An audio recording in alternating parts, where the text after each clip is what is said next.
Hello listeners and welcome to this week's episode of The Cult Vault. Today we have another instalment of Pentecostalism. This episode focuses on the difficulties of trying to leave a movement when your loved ones have so much influence over your community and your life. This episode has some difficult themes, so discretion is advised. But for now, here is Courtney and her story of being involved with the UPCI.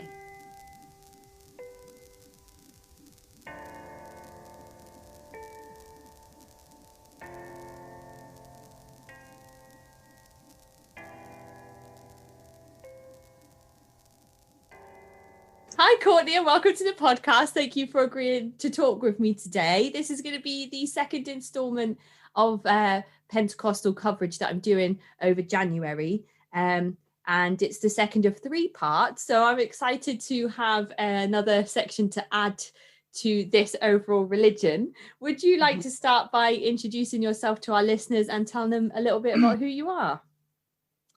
My name is Courtney Fletcher. I am 37 years old and I'm from Louisiana. I grew up in the United Pentecostal Church. And yeah, that's it.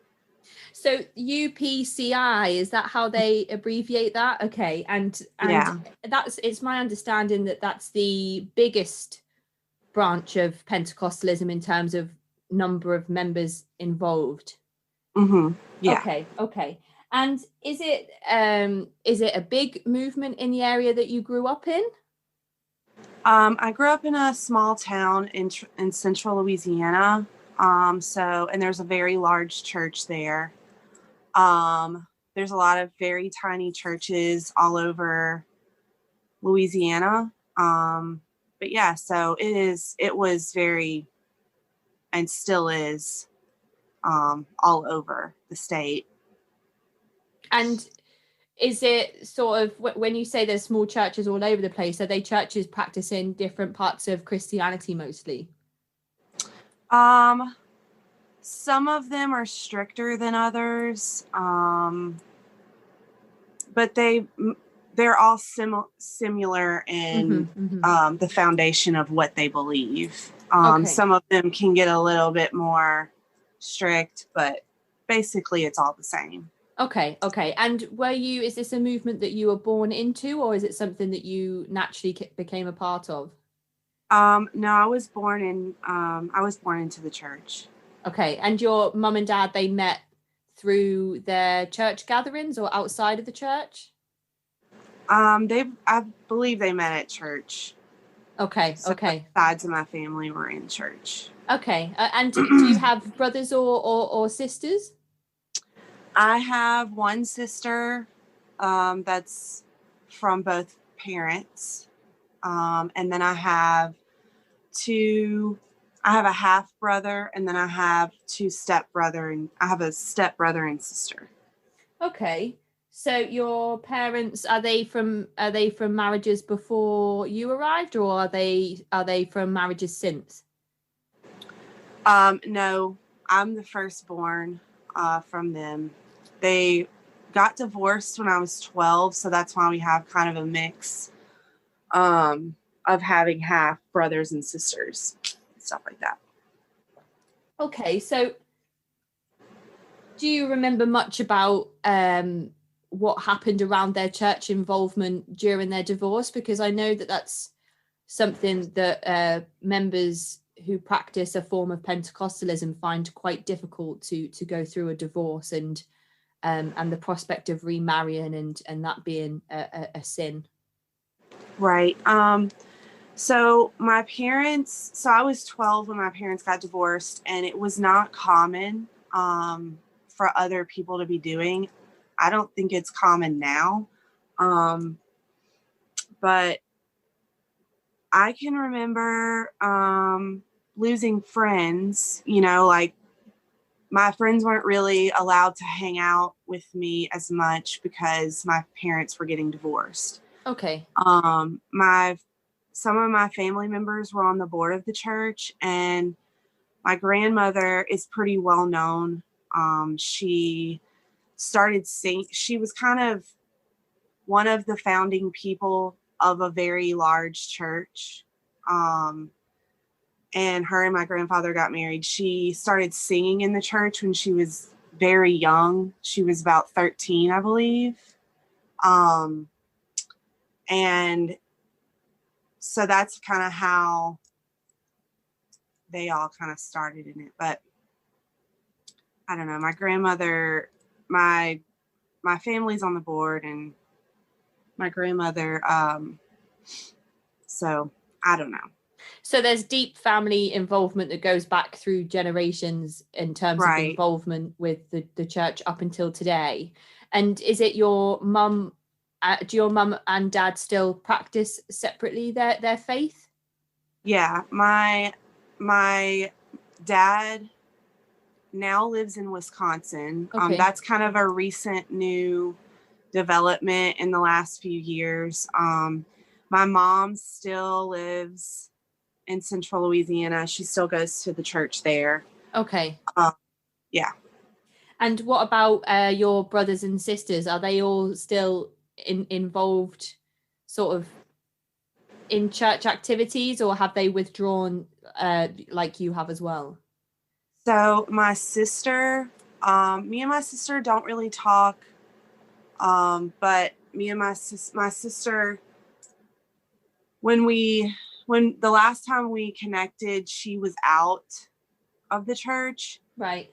And then my half brother, he's definitely with my stepmom and my dad. And right.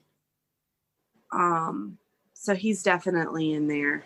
My stepbrother and sister, this is a little bit of a weird thing, but when my mom remarried, she remarried a man that was not in the church, and right. he converted.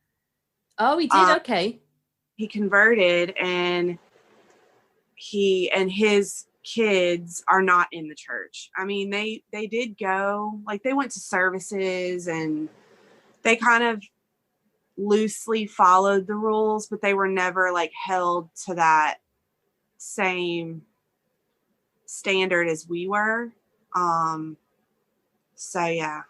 When you're growing up and you are introduced to these new members of your family, and you realize that you were going to be treated differently to how they were in terms of their involvement with the church and stuff, do you think that affected your ability to bond with them in any way?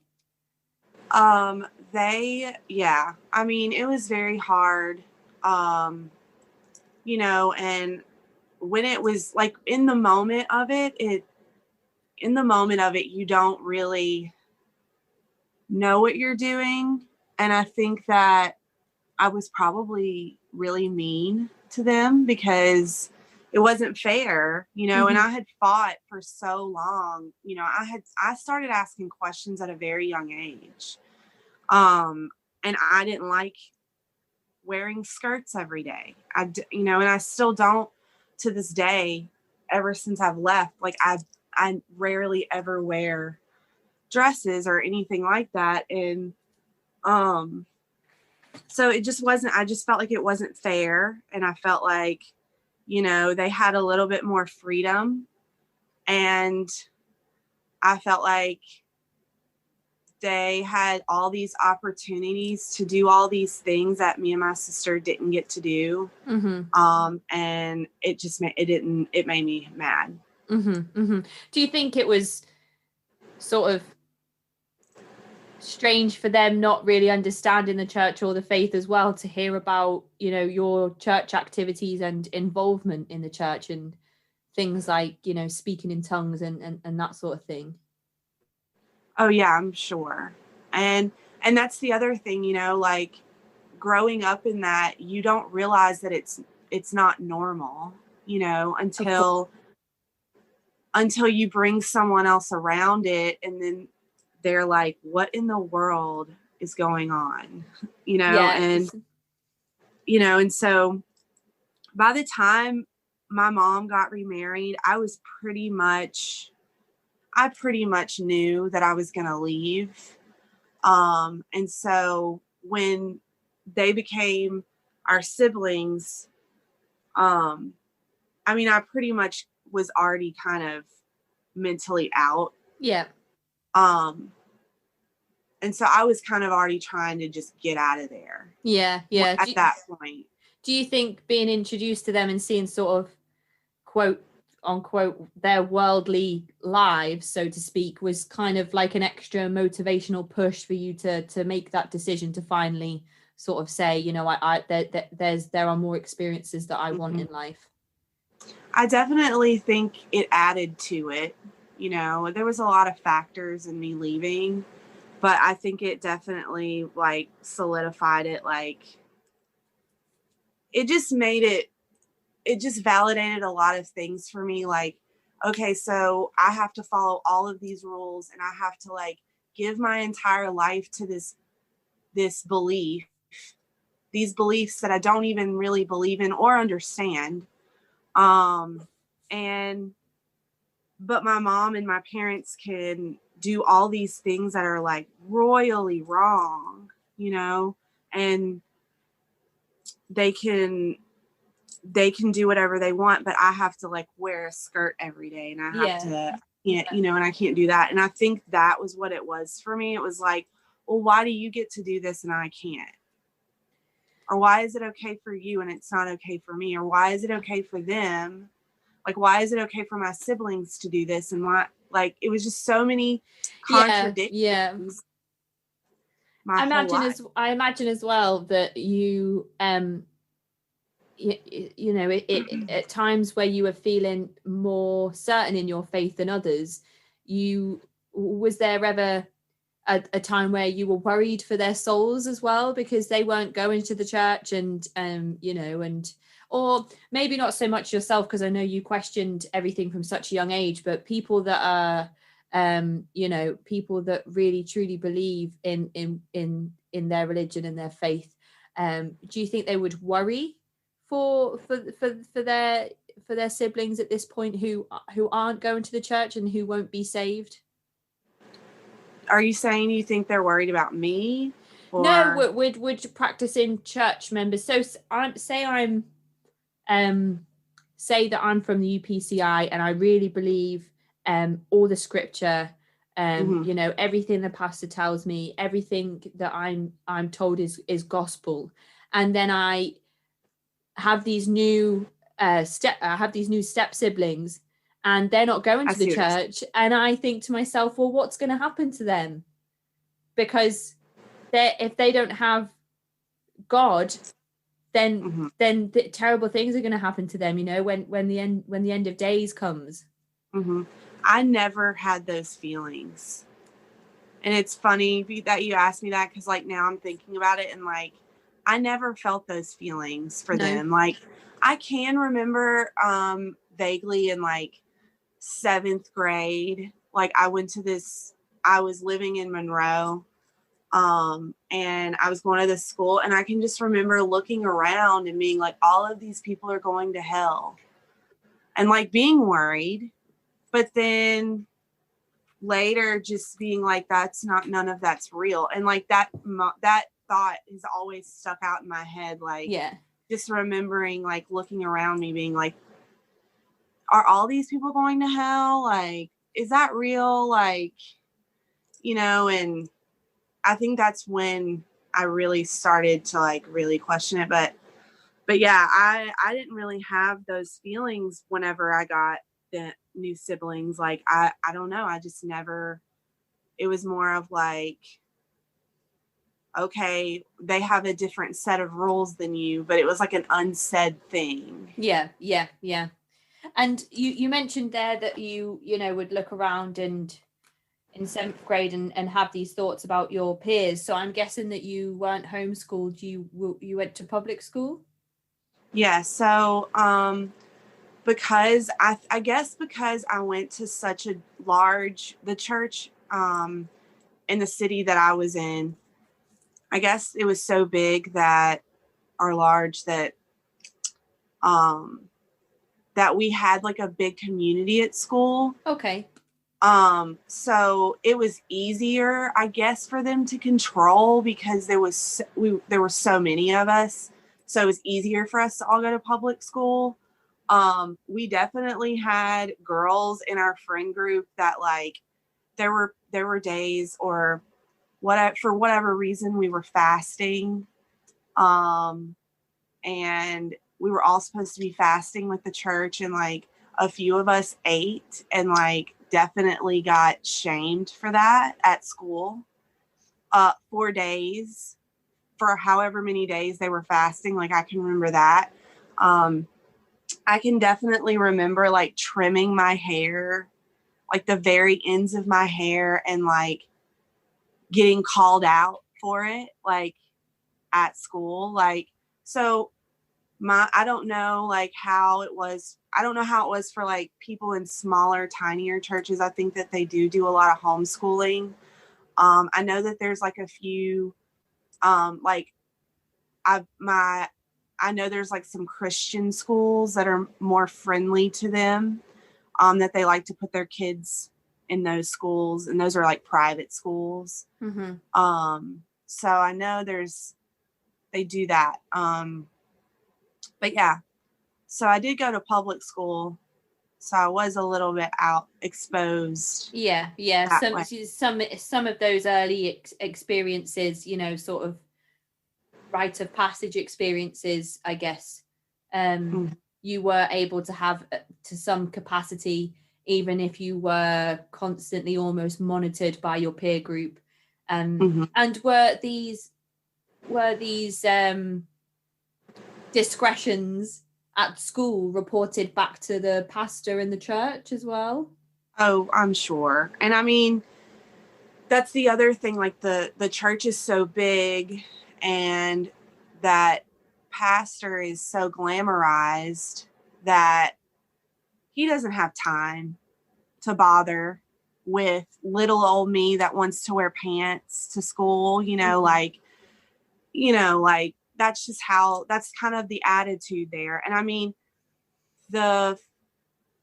my family and that family are close. And so maybe he might have had a little bit more time for me, but there's so many members that he doesn't really have time to give, full attention. Like, yeah. So he's not going to get, I mean, in tinier churches that I did attend, the pastor would get up there and like point out and say, like this person.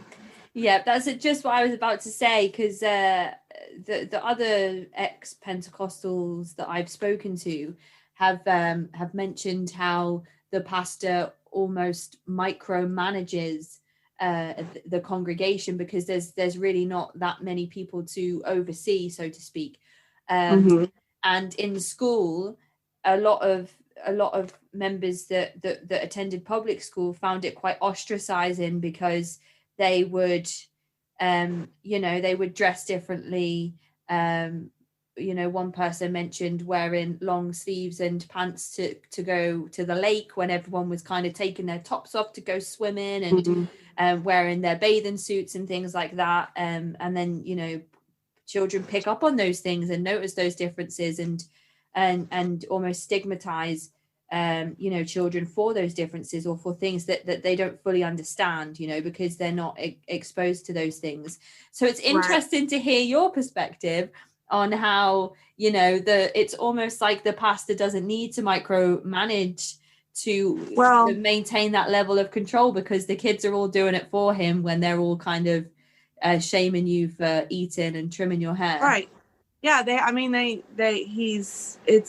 And that's how it is there. And like because of my parents' divorce, I did move, because my dad moved away after the divorce. My dad moved to Monroe, and then he moved to Lake Charles. And then he lived in Shreveport for a long time. So I've lived and gone to other smaller churches. And that is definitely a thing. There's a church in Lake Charles that the pastor gets up there and calls on the younger people in the church to stand up and testify. Right. That's I feel like a tool of like his way of like controlling, and it's almost like you better be on your toes because you might get called on. Yeah, absolutely. you know, I've seen that, you know, and it's scary. And I've been in those services like, oh my gosh, please don't call on me. Like, what am I going to say at 13 or 14 years old? Yeah. You know? And I think it's that fear that keeps a lot of people from straying or you know, mm-hmm. They don't want to be embarrassed. Yeah, exactly. So when you were growing up in the church, what was the average day or week like? Because obviously your family have quite strong involvements in the church, and I'm sure that at a certain point some of that fell onto you as well, you know, to be the next generation of really involved children of the church as well. So what was an average day and week like for you in terms of church involvement? So we had something to do at church just about every day of the week. Okay. You know, whether it was prayer meeting, whether it was church, whether it was, you know, youth activities. All of my friends, you know, all of my friends went to church. Any outside of school activity was church related. The church that I went to, they put on a very big production every year, so I was part of that. Okay. It was like an Easter production, and I was part of that. So like I can't really remember when we would start practices for it, but it was a pretty big thing. Okay. That they put on. I mean, it was kind of wild how they pulled off such a big thing. But yeah.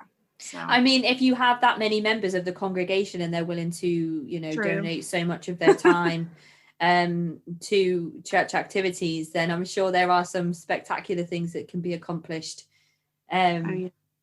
It's interesting. I would be interested. I would like to sit down and watch one of these. That's on.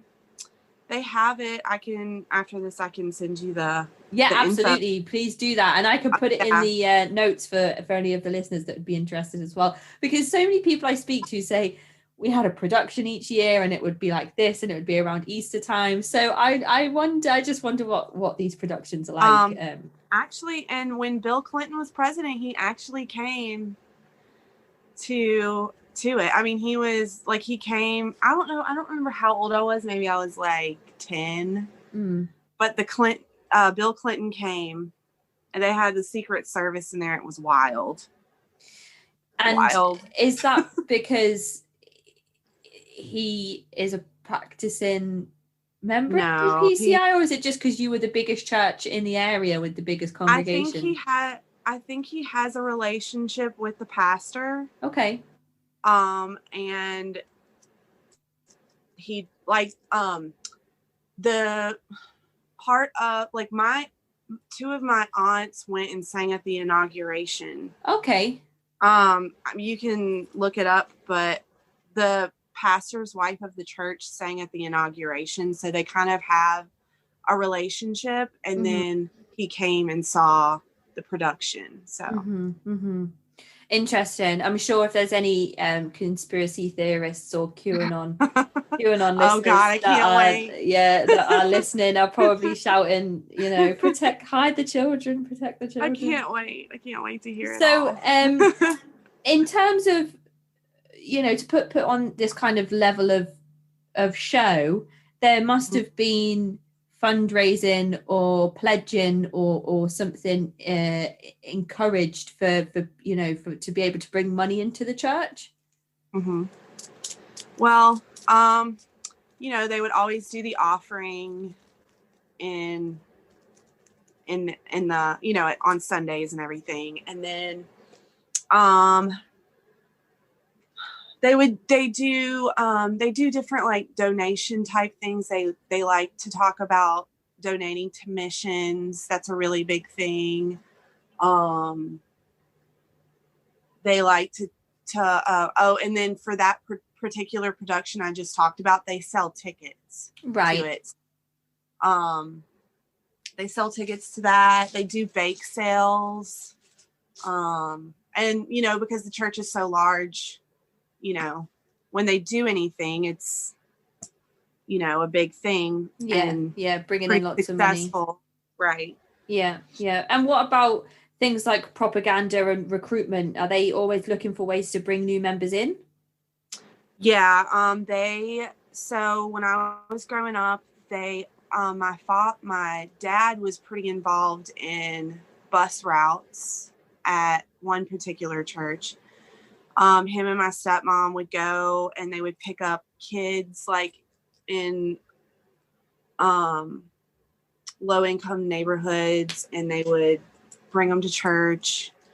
You know, that was always kind of pushed on me, that we, you know, anyone that we spoke with, anyone that we came in contact with, if we didn't witness to them, then their blood was basically on our hands if they went to hell, and we were responsible for their souls. You know, that's what we're taught.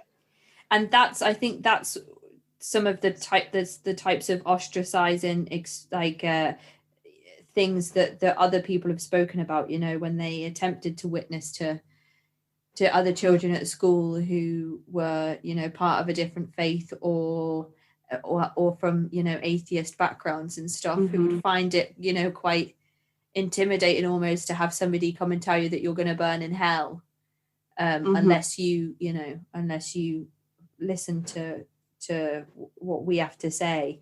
And as a child, if that's what you're told, if that's what you're taught, if that's, you know, what you believe, because that's what you've been told to believe from such a young age, of course you're not going to see anything intimidating or wrong with that. You're just telling them the truth and how things are and how it is, you know, that's what's going to happen. You're going to burn in hell. So it's always a difficult one when you talk about children and how children are influenced in these types of movements.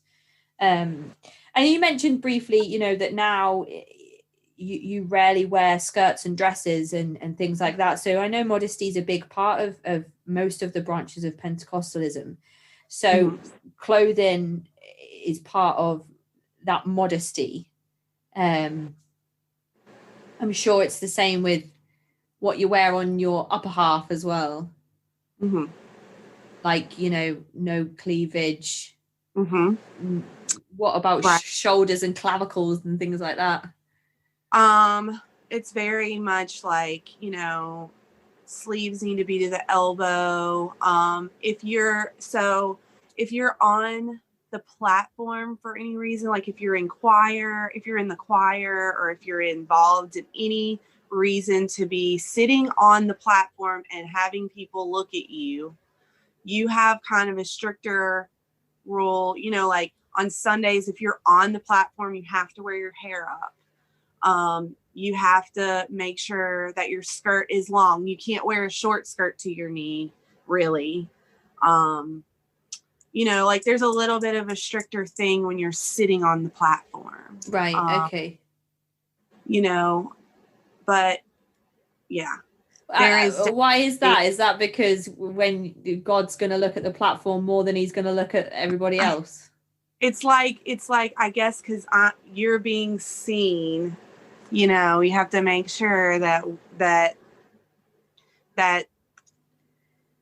because they are very much about image, you know, they're very much about image. They're very much about what other people see and how people see it. And that's, you know, one of the very foundations of their cult is that, you know, they're very, very worried about what other people think about them and how they're seen, which is really weird to me, because if I see any of them out like in public, they're rude, you know, or they all look miserable. When you see them out in public, they look miserable. And it's just like, so it's just interesting to me that it's that way. But and do you think you can instantly spot somebody who is a member of the UPCI? Oh yeah. That's interesting. Yeah. That's really interesting. I was speaking to a friend the other day in America, and he said, it's easy to go shopping on a Sunday because I can stay away from anyone wearing a suit because he's got a lot of Jehovah's Witnesses in his area. So he knows that on a Sunday, if he sees someone out wearing a suit, they are most likely, pioneering after their Sunday service. So that's also interesting. What about things like food? Are you kind of encouraged to eat a certain way, or employment and training and things like that? Are you encouraged to take up certain types of jobs? Food, I don't know. Food was always a weird thing with me. Like I was always a very, very, very picky eater for some reason. I don't know if that has anything to do with church. My little brother was the same way. I've gotten a lot better with it now, and I eat pretty normally. But I don't know if that has anything to do with anything. Mm-hmm. As far as jobs go, that's one of those unsaid things of like, your parents kind of push things on you. They don't tell you like this is what the plan is, but it's kind of like this is what what your parents are aspiring for you to be. You know what your parents want you to do. They don't have to tell you they want you to be a preacher's wife. Like, that's the dream. Right. You know what the dream is. My parents never had to tell me that, but there were certain boys like that my mom would like encourage me to talk to, or right. like, stuff like that. And like, so as far as jobs go, like my parents never really set me up to even think about what I wanted to be like when I grew up, like a doctor, and I was never set up past high school. Right. Like they didn't have a plan for me really after that. It was just like, you're going to date all these people and you're just going to be in church until you get married. That was the plan. I never had a plan past that. And you're talking to me now, and I can see that you've got lovely red hair, which I'm guessing is not something that would have been encouraged when you were in the church. No. So is the red hair, is that sort of kind of just how you like having your hair, or do you find yourself doing things now that you're out of the church that you might not have necessarily been able to do whilst you were in the church? I don't know. I think I've already gone through my phase of like, rebellious and like, my hair girl told me that I would look good with red hair. One of my aunts had red hair growing up, and it was really pretty on her. So I went for it. And that's okay, because you could just do that now. You could just go pick up some hair dye and just kind of make it whatever color, and that's fine. Yeah. Awesome. So you mentioned briefly about your mum encouraging you to talk to certain boys, and and that you would be expected to just date different people until you got married after the high school. So I know that all the listeners are going to know the answer to this question already. But I'm guessing your mum wouldn't have encouraged you to speak to girls you might be interested in spending time with. No. And is that because the UPCI kind of strays away from LGBTQIA plus inclusion? Yes. And what's your personal experience around that? So, my parents, I knew that I liked girls growing up. I knew that I was attracted, but I was very confused about it because I also liked men, in a different way. And so, and I didn't understand it growing up, and I just thought it was a perversion. And I thought that I thought it was the devil, and I thought it was just temptation, and that was how the devil was trying to get me to stray away. So that was definitely a thing for me growing up. And I had to deal with that completely alone because I couldn't talk to my parents about any of that. Yeah. You know, I didn't even know, I didn't know what anything was until later, a lot later than my friends. But, I knew that at a young age, but I just kind of tried to pray it away, I guess. And I guess it was easier for me than it is for other people that have gone through this because I was able to hide it. Right. Because I like men. So I can be in a relationship with a man and be happy.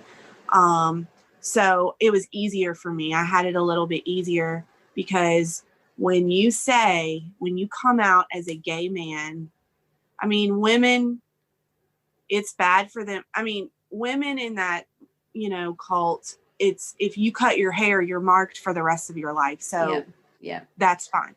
If you come out as a gay man in that religion, you are marked, and it's probably worse, than actually being a woman and cutting your hair. I mean, it's like one of the worst things you can do.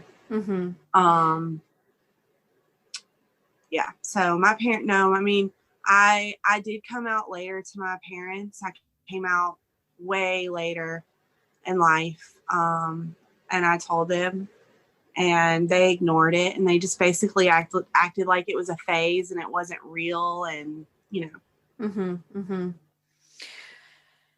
I think it must be difficult to have such conflicting emotions when you're growing up around, how you identify and who you are, and thinking that there's something wrong with you when there obviously isn't.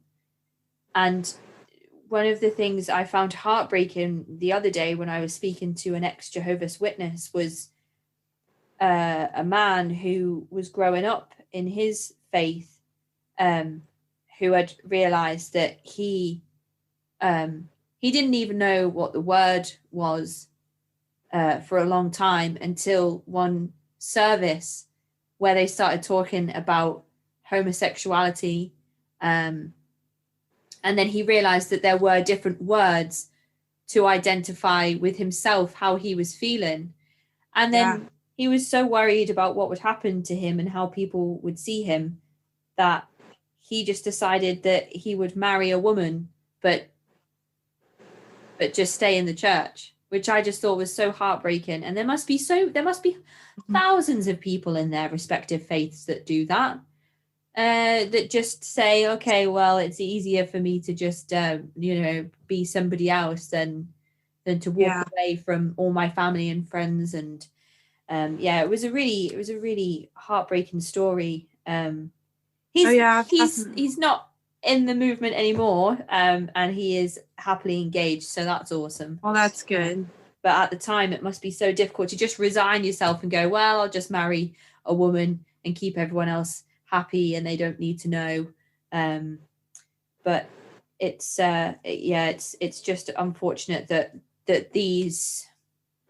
It was very confusing because they would always talk about men being gay, but they never talked about women. And I would get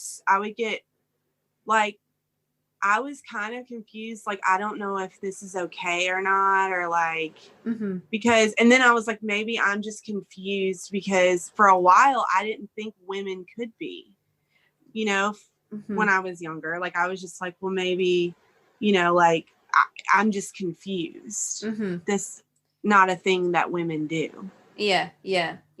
And you mentioned in your emails to me that you were asked to sign a contract at the age of 14 as well. And that was around, I think that was around cutting your hair. Yeah. So I was in, when I was 14, they started this youth choir in my church. And they had us all sign, I guess they called them contracts, but they're not legally binding or anything. Yeah. But they were just basically like saying that we would follow the platform rules of like wearing our hair up on Sunday. Right. You know, sleeves to the elbow. We could not cut our hair. And then, you know, we agreed that like if we knew anyone had done that, we would tell. Yeah. And then if we, you know, so we had to sign this contract, and the girl, like what I was referring to earlier, the girl at my school who noticed that I cut my hair, I guess she told, or whoever told, and she told on me and my best friend, because we did it together. Right. And we had to, if we, you know, we had to sit down for 6 months. That's what they call it, sitting down. You have to sit down. You can't sit on the platform. You have to sit in the audience with everybody else. Right. Okay. So they obviously then, the whole congregation knows that you've done something that you shouldn't have done. Right. And you mentioned that it wasn't too long after your step siblings became involved with your family that you decided to finally take a step back from the church. And I know you mentioned something that happened around when you were the age of 18 with a house raid. So is this your family's reaction to you leaving the church, or is it something that they constructed because they were genuinely worried about you in some way? I believe that they were worried about me. Okay. In their mind of the way that their minds work and whatever. I do believe that they were worried about me. But I think it was very unnecessary. But when I was 18, I decided to move out with my best friend. And me and her met at church, but her family, for whatever reason, her family didn't like follow the rule. Her family would just go to like services. Right. Okay. And for whatever reason, I don't know why, we were allowed to hang out, and she was in choir, and her family and my family like got along for some reason, and we were allowed to hang out, and I basically lived at her house. Okay. So we moved in together, and whenever I told them that I was moving, me and her were moving in together, they took my car. My grandfather cried, and, you know, I cared about him a lot. He was one of the only people that I was very close to. But that was really hard. You know, and so I moved out. They made it very difficult for me to move out. But I did it. I moved out.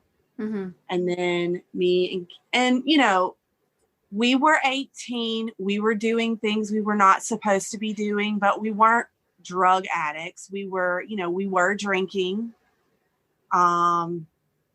I don't know if we have to edit that out later. No, not at all. You're 18 years old. Are you joking? Yeah. In England, well, you go to university at 18. Most people, the legal age to start drinking is 18. People over here at 18, oh my goodness, they just go out all the time. They just go drinking. Yeah, I mean, that's what you do when you're 18. You go out drinking with your friends. You know, you go dancing and partying. Right. We were doing stuff we weren't supposed to be doing. Like, we were smoking weed. We were drinking. We were having party. You know, we were. But, you know, and my one night, Candace left with some guys she went to go get alcohol. And when she came back, I mean, while she was gone, my aunt showed up at our house, and she told me that there was a family emergency, and she told me that, you know, I didn't even grab shoes. Like, I just was like, okay, like, I just got in the car, and then on the way, she was like, on the way to her house, she was just like, the police are going to raid your house. There's going to be a drug bust at your house, like all this stuff. And, you know, I'm 18. I have no life skills. I don't know shit about anything. Like, I don't know shit about life at all. I don't know how cops work. Mm-hmm. You know, I don't know how any of this works. And so she told me that. And then she was like, we're going to bring you to your mom's tomorrow in New Orleans. And they did. Like, I got up the next day, they put me in a car, and I went to New Orleans to my mom's. Mm-hmm. And my mom, they basically made me feel like I was like hiding, you know. And then when I finally talked to my friend, she was just like, we rode around all night, like looking for you everywhere. Like, she was like, we didn't know what happened. Right. Okay. So she's gone out. Your aunt showed up. She said, no, this won't do. This is sinful. We're taking you out of here. No, she said that they had a family emergency.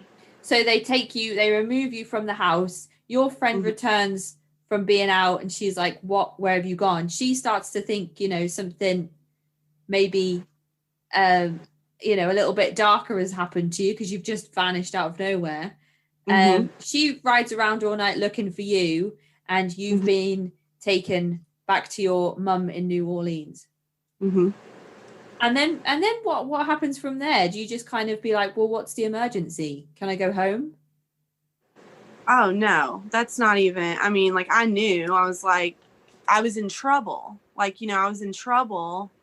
I don't really know. Like, I just remember feeling like I was in trouble, but it was weird because I was on my own and I was like paying my own bills. But then it was like, you know, I didn't realize that like they had no right to come in and do anything or you know, because I was still so sheltered.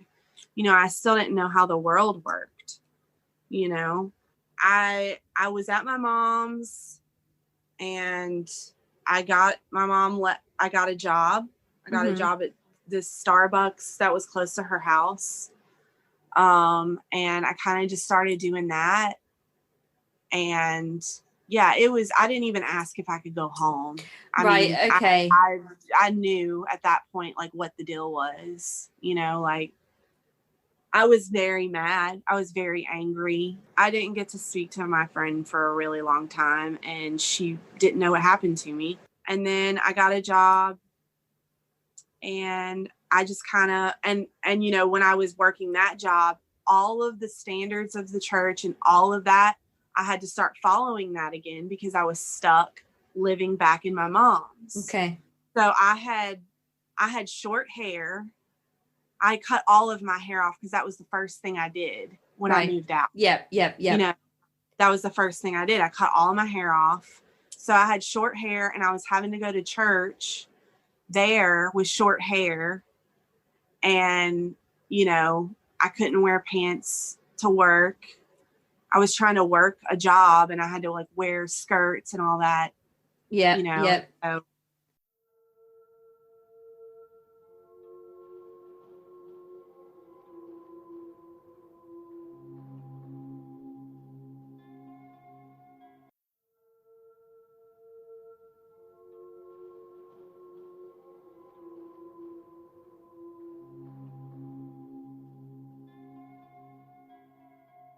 And how long does it take for you to be like, okay, I'm going now, and I'm actually going. Like, don't try and bring me back. So after that, this might be okay. It took me about 4 times to finally get them. Okay, well, I'm not surprised. You know, if they're willing to go to those lengths to get you to come back when you're just living in a house independently. With, I mean, what's the big deal? Is it because you're a single woman living with somebody else that's single? Is that the problem? That they just really promote like staying. You know, you don't leave until it's time for you to get married. Like, you don't leave home until it's, you know, you're going to be with your husband and you're going to make a family.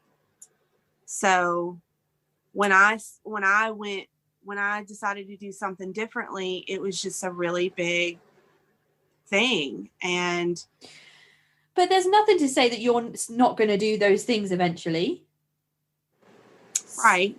Yeah, I mean, what's the rush from your family's perspective? Do they think that I guess I assume that, you know, if you move out whilst you're not married, you know, and you don't have a partner and you're not thinking about marriage, they just assume, well, she's moved out now and she's not married, so she's never going to get married. I think that's, yeah, maybe that's what it was. And, you know, and I don't know, maybe that's what it was. So it's bizarre. When you mentioned in your emails to me about jail and rehab, are they things that are linked to this first attempt to move away, or are they things that happen in the other 3 attempts for you to finally get away from the church altogether?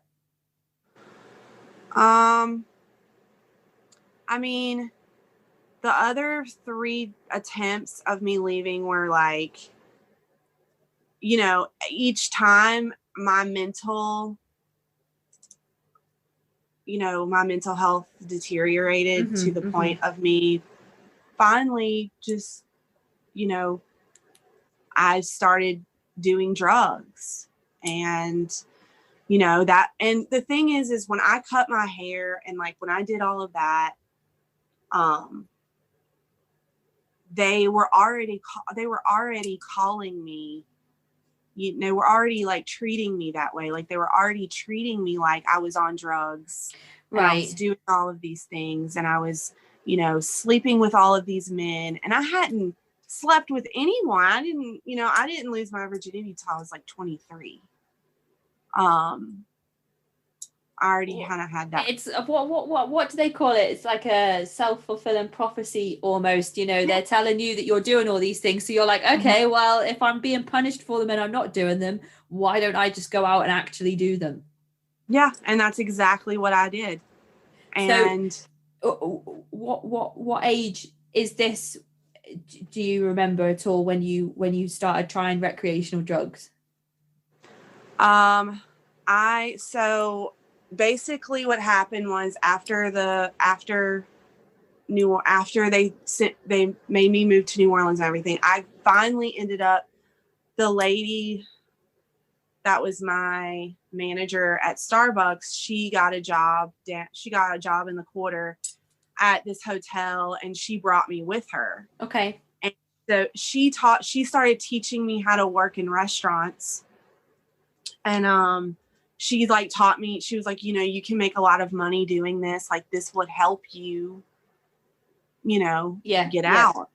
And so with my first paycheck, like I got an apartment. Yep. And I left. Again. And so in leaving, all of that happened and everything happened. And then Katrina happened. Oh, okay. But right before Katrina, my dad was really heavily on me about leaving New Orleans. He came and visited me. He didn't meet my roommates, but I was living with 2 gay men. And I was like super proud of my little apartment. And he came to visit me, and he looked at me and said, "You have got to get out of here." Right. You know, and I was like super proud of myself, like super proud of how much I had done, and that I was on my own, and I was like, yeah, absolutely. You know, and I was 20. I think I wasn't even 21 yet. I was like 19 or 20, you know, and I was doing all of these things on my own. And he just looked at me and was like, "You have got to get out of here. Like, this is awful." You know, which is so heartbreaking because you're coming from such a sheltered upbringing. You know, you haven't had a lot of these worldly experiences, you know, and you've got your independence. You've managed to move away from a really restrictive situation with practically no help from anybody. You know, maybe these friends outside of the church that you've moved in with, and you know, who have got, you know, helped you with in work and with this apartment, are pretty much the only people that have helped you to gain this independence. But you've had the the forethought to do this yourself, and then your father comes and you're like, look at what I've achieved. And for him to turn around and say that it's no good, that must have been so devastating. It was. And I tried to do everything I could to prove myself to him, and I was always just a disappointment. And so I went to, so he finally talked me into coming home. I was like, I will come home and just see how it goes. And I came home, and it was just, I ended up he made all these promises, and he didn't fulfill any of them to get me to come home. Mm-hmm. And then I got stuck living with my grandmother in central Louisiana again. And then I got a little job at some call center, and I started hanging out with these people that were heavily doing opiates. Right. And I didn't know at the time, I really just, once again, not educated. Yeah. So I tried it with them. And it was like the first time I tried it, it was like I closed the door on everything. Yeah. It was like all of that stuff just like went away. Okay. And then I was able to just basically sleep through all of it, and and it got to the point where I was just like, basically sedating myself. Yeah. And I was just sleeping through everything because they wouldn't let me leave. Every time I would completely get on my own, like I would go from nothing and like completely get on my own, they would come and just like, they would just completely interrupt my whole life and all of the work that I had done. And I was like already so behind in life. And I felt like this is just all my life is going to be. I'm just going to be at my grandma's house, taking pills and going to sleep. And I just don't want to do this. I don't want to be here. This is what my life is going to be now, Mm-hmm. And so my grandmother, so there was a point in time where I finally went to my mom and I told my mom, I was like, I need help. My parents didn't even know what I was doing. They didn't know what I was doing. And it's interesting that they are so adamant that you're going to be with them, but then when you're there physically, they're not even taking any notice of you being there to notice these things that have happened. They knew that I was doing something. Like they knew that I was like drinking and I was like not in the church and I was like whatever. They knew that. And I was like, every day fighting with my poor grandmother, putting her through hell, I was going to ask if they would say like, why are you doing this to us? Oh yeah. Or why are you rebelling against your faith? You're breaking our hearts and things, because narcissism often comes with these types of experiences and movements, I find. Right. And I mean, I did. I put her through hell. I put my aunt that lived with us, I put them through hell. I was, if I didn't have what I needed to have because I was sick, I was really hard to deal with. Mm-hmm. Mm-hmm. So I finally got to the place where I didn't want to do it anymore, but I couldn't stop because I was sick. Yeah. All the time, and I went to my mom and I told her, and she brought me to, like kind of like a mental hospital, but, they help you find a rehab or whatever. So they put me in there and it didn't go very well. I ended up signing myself out. They ended up having to come get me. Right. And they were very upset about it. And then, that kind of alerted them to like what I was doing. That that kind of alerted them to, okay, this is what's going on. And I think it was more about, once again, everyone else knowing. Right. Yeah. And yeah. me actually getting better and clean. Like, it wasn't, for them, it was more, they were doing the things that they were doing because they were having to explain to people what was going on with me.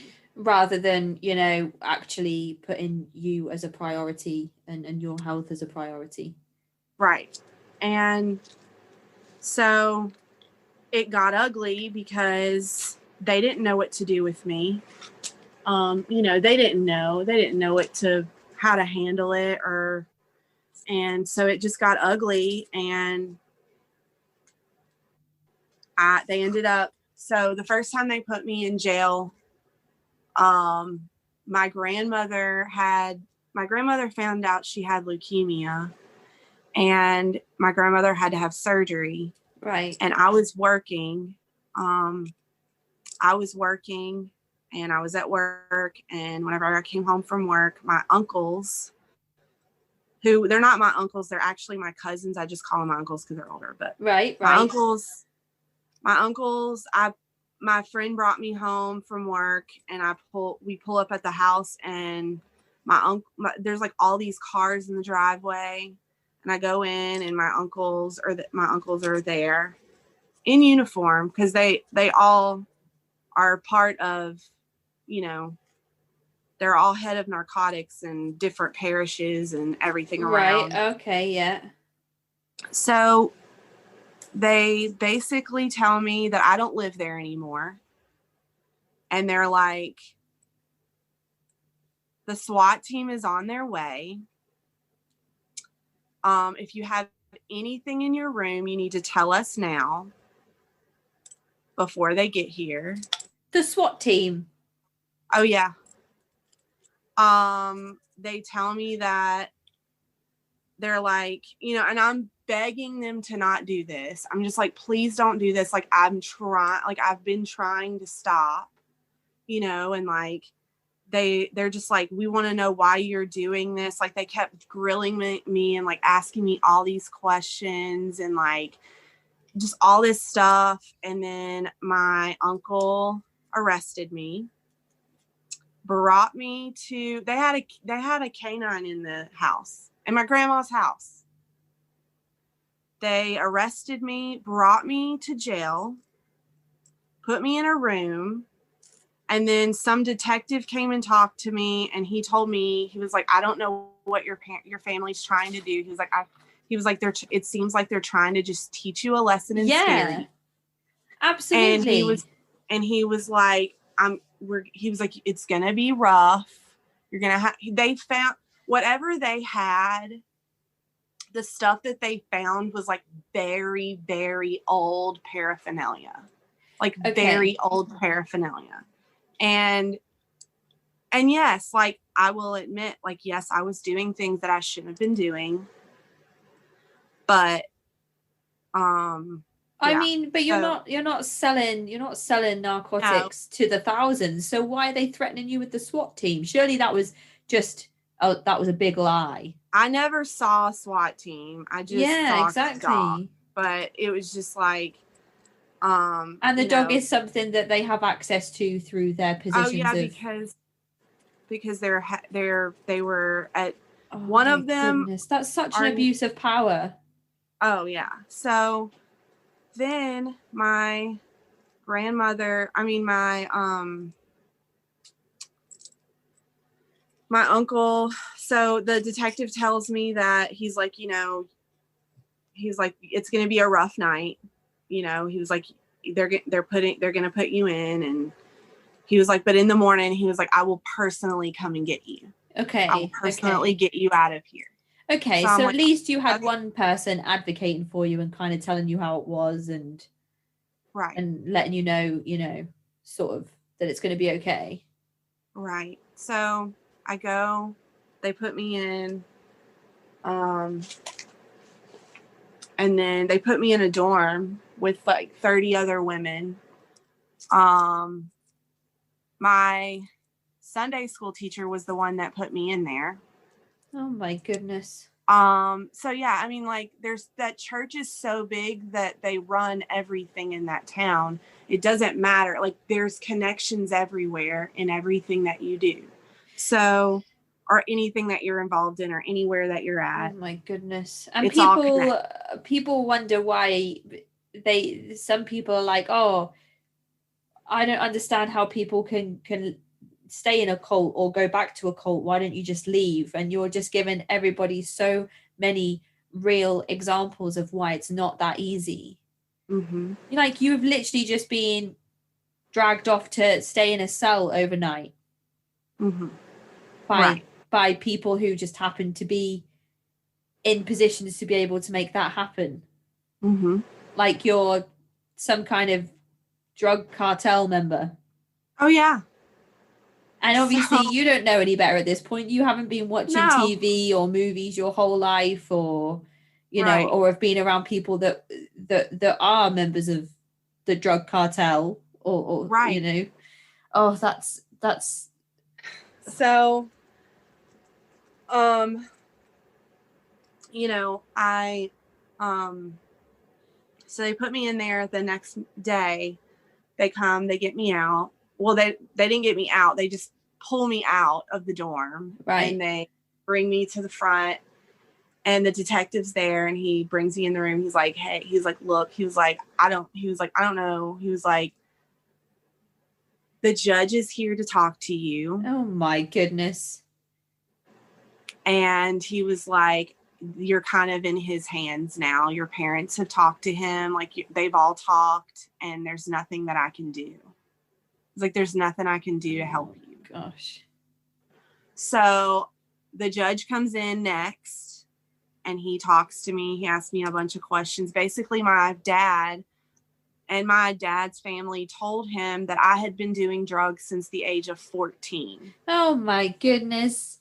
You were signing contracts at 14 to not cut Yeah. your hair. Yeah. Right. Oh. So basically the judge, and like everything, at this point, I'm the prisoner.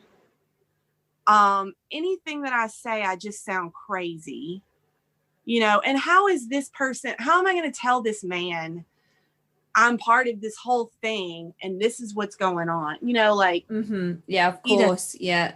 It's you against everybody, isn't it? Right. And those people that live there in that town, like, they know about that. Those people that are everywhere. Yeah. So, he basically in the end told me that I could either, he didn't believe anything that I said. And he basically told me that I could either sit in jail until my court date, and he would set my bond at $100,000. Oh gosh. Okay. Or I could go to rehab. Okay. So I said, well, I'll sit here, because I was pissed. Yeah. And I was, rebellious, and I was, sick of everybody telling you what you can and can't do. So I was like, no, I'm good. I'll sit here. And like, I'm not going to rehab. Like, I'm not doing it. I'm trying. And, and it's that you just don't want to cooperate with anything that they want you to cooperate with. Mm-hmm. So, yeah. So I sat in there for about a week, and then, talking to my family on the phone, and my mom just being like, just go to rehab, And so finally I gave in, and I went to rehab. Yeah. But I sat in jail for 3 weeks, and then I went to rehab. As soon as I got out, I immediately, relapsed. Immediately. Yeah.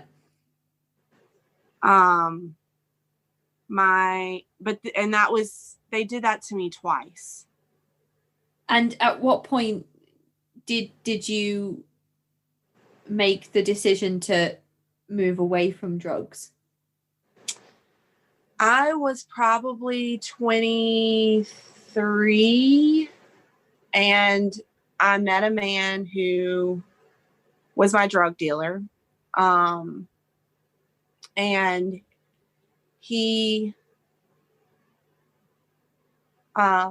you know, and me and him had a relationship, and it got to the point where I was sick either way. Yeah. And I just got to the place where I was just like, I can't do this anymore. Okay. You know, like, I can't do this. Like, I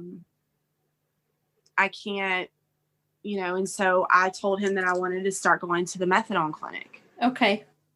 And so I started going to the clinic, and yeah, so that's how I kind of ended up not doing that anymore. Okay. And then I found out I was pregnant, and I had my child, and that kind of solidified me staying clean. I've been clean now for 12 years. Congratulations. That's amazing. That's great. That's really, really good news.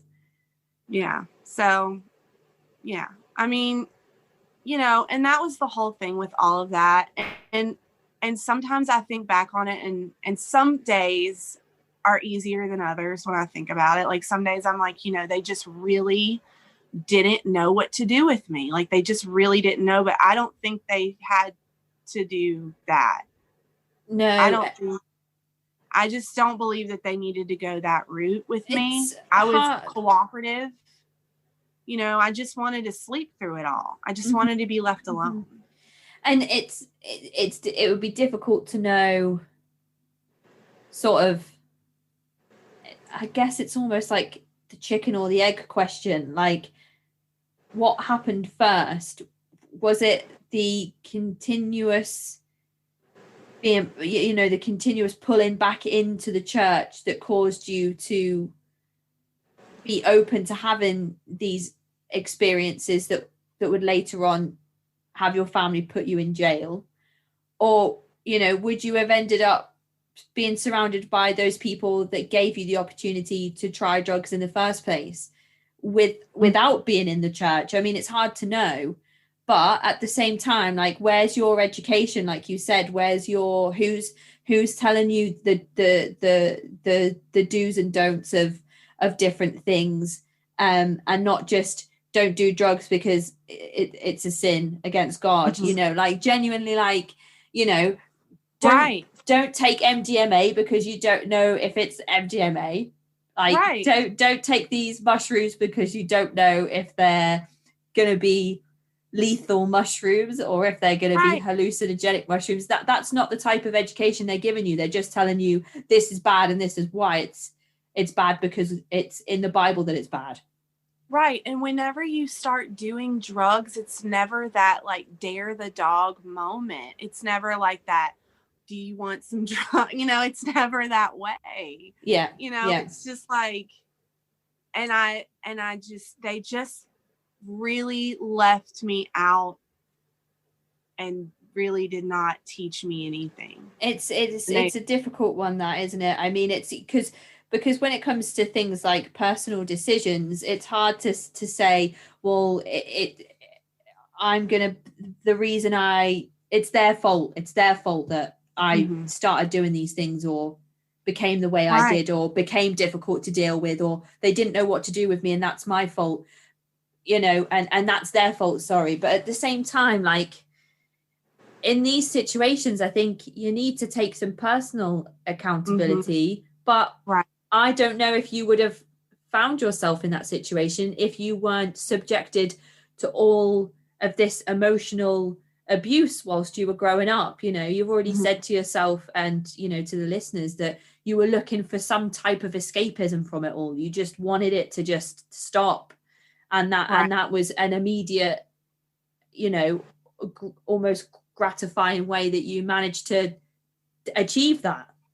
So, I mean, I just had an interview with somebody yesterday as well, whose interview is going to be released a week after yours, and he had a glorious beard that he'd grown now that he's not in the church, and he was talking about his experiences with LSD and how when he tried LSD for the first time, he had such an experience that's what finally made him realize that he didn't need to be in the church anymore. You know, he had some type of trip on this LSD that Mm-hmm. allowed him to disconnect himself from everything he'd been taught. And Mm-hmm. and you know, and he said that he was terrified growing up, and sometimes he still does think that if he does something, he's going to hell. Occasionally he'll have those thoughts and those doubts.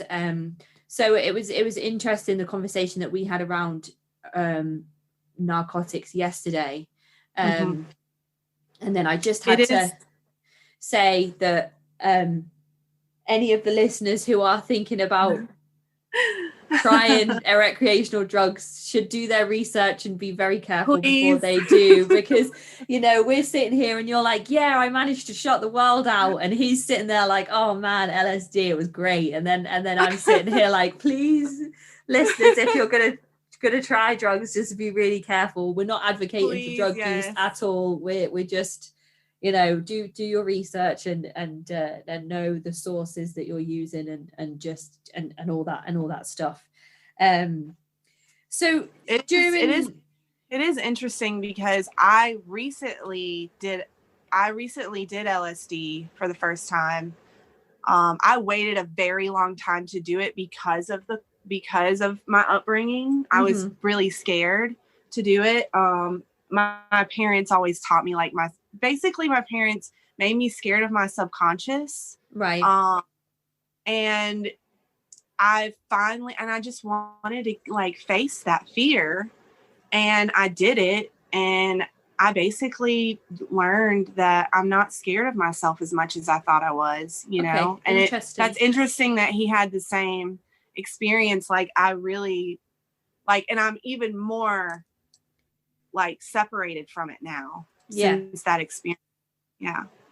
So when we talk about Pentecostalism, and I mentioned this in my chat yesterday as well, that people often think about snake handling. They associate snake handling with Pentecostalism. But I was talking to Sam yesterday, and we agreed that that's kind of like the very fringy side of, you know, and intense, kind of like on the outskirts in really, really small rural places. But there's definitely churches in Louisiana that do it. I've heard of people being injured. I've heard of people being, I've heard of some crazy stuff, but yeah, none of the churches I went to practice that, but I have heard of it. And when you're going through all this stuff with your family around, you know, them not knowing what to do with you, were you ever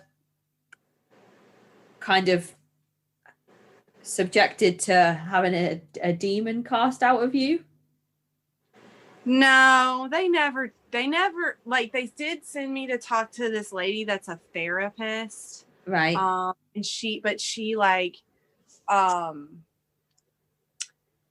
she's from Malaysia, I believe, and she grew up as like a Hindu witch, apparently. So that's her niche, I guess. Right. Like, yeah. Because it's weird with her, because, like, she's allowed to, like, be a speaker at a lot of things. Like, she's almost borderline a preacher, and so that's really weird because they don't really allow that. But with her, I guess they probably make a lot of money off of that, or right. They get a lot of more of a following because of her. Right. And they did have me go and talk to her a few times, and she did, like, have some prophecies that were weird, but, like, they did that, but, like, there was no, like, exorcism, any kind of thing like that. No, it's weird because I don't, obviously I've never been to Louisiana, but I've watched True Blood, and you mentioned Shreveport before, so I was just wondering if that's actually, like, and I'm just picturing this woman that lives kind of like by a lake and has a cabin, and the cabin has like alligator skulls hanging from it, and you're going to her and she's like, I have a prophecy. But I don't know if that's kind of more voodoo or no, but that's a lot cooler than how it actually was. Okay. And what about speaking in tongues and things like that? Is that something that you experienced? Yes. So And I feel like every one of us that have left the church, this is like the one thing that we like are so embarrassed to talk about, but whatever. So, so like when I was growing up, all of the kids were getting it at really young ages. Like everybody was getting it when they were like 6 and 7 years old. I got it later, and I got it when I was like 8 or 9, and that was like old. Right. Like that was old for getting it. Okay. So I got it at Children's Revival. And I just remember thinking in my head, like, I'm so tired of doing this. Like, I'm so tired of like every altar call, like I have to go up, because I am kind of an introvert in a way. I don't like there to be a lot of attention on me. So like that was really nerve-wracking for me, the way that they go about doing it. Like when they're trying to get you to speak in tongues, like it's a big thing. There's a lot of people around. And so I was like tired of going through that part of it. So I finally just like faked it. And I thought to myself, like, you'll get it later. And then, like that's kind of what I thought in my little 9-year-old brain. Like, just pretend, and then you'll get it later, and then it'll be fine. And, as time went on, I like kept faking it, and I just like never actually got it. And I was just like, when is this gonna actually happen? And like then I kind of got to the place where I was like kind of looking at other people, like looking around at other people, like like like, why, like, are you doing the same thing like as I am? Like, what are we doing? Like, I kind of had those thoughts, like, I wonder if they faked it too. And I wonder if like there are other people here that are faking it with me. But and when you said that there are there are people that are embarrassed, it's the one thing you're embarrassed to all talk about. I guess you have had that conversation with people where they've been like, yeah, well, I was faking it as well. Oh yeah. And it's just, and like and even my sister, like, because even me and my sister, even though we don't have a good relationship now, we have had conversations about this. And because she's left too, and we've talked about it. And like she's told me, she's like, growing up, she was like, you never sold out. She was like, you were always like on the fence, like you were always like, I'm not doing that, like and she was just like, you never really sold out. Because I would ask her about it, I was like, what did you like, how did you feel when you had to do that, like, yeah and I'm not going to share like her thing, but like, she told me, because I told her mine, and I was like, I just knew, like, I didn't know it was fake. I was just like, I'll get it later. That's so funny. She was like, you just never really fully, she was like, I don't ever remember a time where you fully believed in this. No, it's interesting as well, because you said that most kids are doing it at the age of 6 or 7. Like, most kids have just really grasped the English language or their respective language at the age of 6 or 7. My son's 1 year old now. 1 year old. 1 year. I have a 1-year-old, and he's like making sounds and copying sounds that you make, but he's not saying words. So could he pass as speaking in tongues? Like, so it's almost like you make these noises, then you learn to speak, then you go back to just making these strange noises that are supposed to pass as some language somewhere in the universe where someone will understand you because you're speaking a biblical language. Right. And it's interesting. The other thing that happens too is they do this thing where like someone will stand up like in the middle of the preaching or singing or whatever's going on. Someone will stand up and loudly start speaking in tongues, like very like there's a message. And then at my church that I primarily grew up in, not the tinier. I mean, it did happen in the tinier churches too, but in the church that I primarily grew up in, the preacher's mom would interpret the message. Oh my goodness. See, oh, yes. this is, I think, and that reminds me of the opening of True Blood, actually, when they would show like weird, like those types of places, you know, like church services where everybody's convulsing and they have their arms up in the air and they're speaking in tongues, you know, or making strange noises. And I think that is an image that is often associated with religious cults. I think that's what people think of. They think of people, this mass hysteria of people standing in this room, sort of piling up on top of each other on the floor and writhing around on the floor and looking almost like they're having seizures. It's really kind of, if you don't understand it, like for me to look at those types of things from an outsider's perspective, it's really quite creepy to watch. Oh, it is.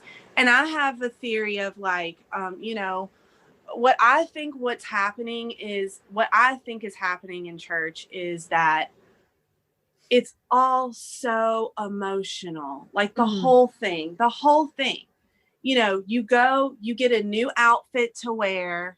You got to be on point with your outfits. You know, that was a whole thing. I don't know how it is now, but I can remember growing up and it was like a whole thing. You know, you spend hours getting ready, you go to church and the music is emotional, you know, everything about the whole experience is so emotional, and they just have so much control, and they know how to speed it up and slow it down. And they know how to, I mean, I've been in services where people are laying on the floor, like drunk on the Holy Ghost. You know, I've been to services where a woman stood up in the middle of service and said she got her hearing back, you know, but like, you know, and the thing about this whole, us talking about this is that, you know, they do say that that the Holy Ghost is a gift. They do say that not everybody gets to have it. So maybe I don't get to have it. You know, I could be completely wrong about this whole thing, you know. Maybe I don't get to have the gift. I say this in so many different episodes as well. I've spoken to so many different people from so many different movements, sects, religions, groups, whatever word you want to apply to whichever subject we're talking about. But I often ask them, what if your movement is the one, you know, because they all preach and they all say that this is the true movement. This is the one thing that can save you. Everything else is a lie. Nothing else is the truth. You know, when I speak to Jehovah's Witnesses, Jehovah is absolute. There is nothing else. So anybody else that says that there is, that's not truthful. So I always wonder if one day it's going to be one of these groups of people that I've spoken to or spoken about, and they're going to be the ones that are saved, and it's going to be all the others that aren't saved. And I just, that would be so crazy for you. Yeah, but because they all say the same thing, they all have the same message. They're all saying, you know, like we are the chosen ones. We are the truth. So it's just special. interesting to me. All special. Yeah, that's exactly. What they tell you. And so I just wonder if one of these days is one of them's going to end up being right. You know, one of them's going to end up being truthful. But I'm just going to keep making these episodes until that day comes. You know, let's see how many of these groups we can get through before that happens. So I am going to ask you one more question here on my notes before I hand over to you and ask you if you think there's anything we've missed. And that is, do you have any advice for people who are thinking about or trying to leave their own movement or church? I would say that, you know, take your time. Don't try to do too much at once. Listen to your gut instinct. And also, like, your journey doesn't have to be exactly like someone else that left. You know, like, your journey is going to be completely different and it's going to be your own. And also, you have to do all of the work to leave on your own. Like, no one can do it for you. Mm-hmm. Like, you have to do all of the work on your own. But yeah, that's would be my only advice. Mm-hmm, mm-hmm. I think it's a good piece of advice as well, to kind of get prepared to do things on your own, especially because a lot of these movements and practices will practice shunning. So if you're not in the same frame of mind or mentality that your friends and family are, and that's all you've known whilst you're growing up, there's a chance that you're going to be doing this without the support of anybody else. And once you have made that move out of your church or faith or movement, that you're not going to have those friends and family to speak to or lean on anymore, because, you know, you've decided a different path. So I think that what you said there about, you know, you'll have to do it on your own is definitely something that people should have in mind. But a lot of the time, I suppose people already know this, and that's what's keeping them there in the first place. They know that once they make that decision to go, they're going to lose those relationships and those ties. But you have to ask yourself, like, what do you want out of this life at the end of it? Because if you want a life that you have built for yourself and you want to experience things that you're not able to do so in your current capacity, then, you know, you have to think about the balances and you know, what's going to be best for you. So definitely, I think what you've said there about understanding that you're going to do it on your own is definitely something that people should consider. So that's all my questions. I've gone through our little list. I've scratched off all of our points here. So I just wondered if there was anything that you wanted to add or anything you think we've missed before we finish the call today. No, I don't think so. I mean, we talked about a lot. We have got through a lot, and I just wanted to let you know that I'm so grateful for you to come here and trust me with your story, especially talking through, you know, themes that are probably quite difficult for you in terms of the experiences that you had with your family and some of the things that they put you through. And I know that can't be easy to relive or go back through. So I'm just really appreciative of that. I know that this story will help others who are thinking about, you know, moving out of the church or moving out of their own group. So thank you so much for your time today, Courtney. I'm really excited to show this episode to the listeners. Me too. Thank you for doing this, because it does, in a way, it is kind of therapeutic. And it also helps us organize it so that when other people have questions, I can just be like, you can go listen to this thing.